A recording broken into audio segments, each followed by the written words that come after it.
If your Slack workflow is showing an error, don't worry. In this video, I'm going to walk you through the fastest way to fix it step by step. This is super helpful if your workflow suddenly stops working, fails to run, or shows an error after a recent change. Whether you're using a channel trigger, a shortcut, or connected apps, these checks will help you get everything running again without guessing. If this tutorial helps, make sure to hit like and subscribe for more quick software fixes and step-by-step guides. Alright, let's jump in.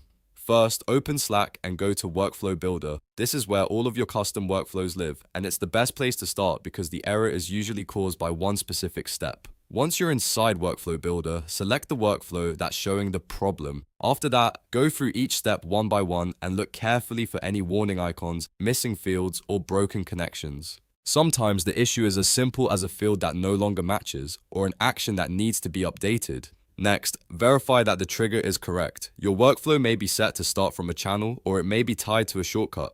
If the trigger doesn't match the way you're trying to use it, the workflow won't run properly. So check whether the trigger is still pointing to the right channel and confirm that the shortcut or starting condition is exactly what you need. This is one of the most common reasons a Slack workflow fails. Now check the permissions. If your workflow uses Slack apps or external tools, those apps need the right access to work properly.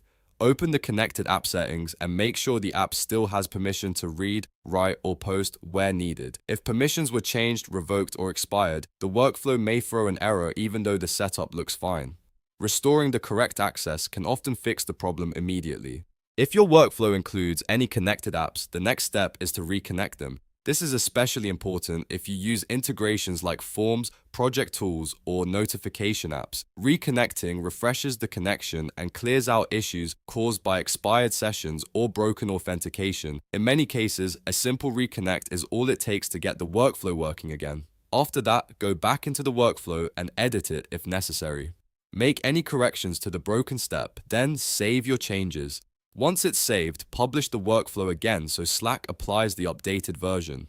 A lot of people forget this part, but saving is not always enough. Republishing is what pushes the fixed workflow live. Before you finish, test the workflow manually. Run it the same way a real user would, and watch closely to see whether the error appears again. If it still fails, return to the workflow and check each step again, especially any app connections or trigger settings. Testing manually helps you confirm whether the fix actually worked instead of just assuming it did, and that's it.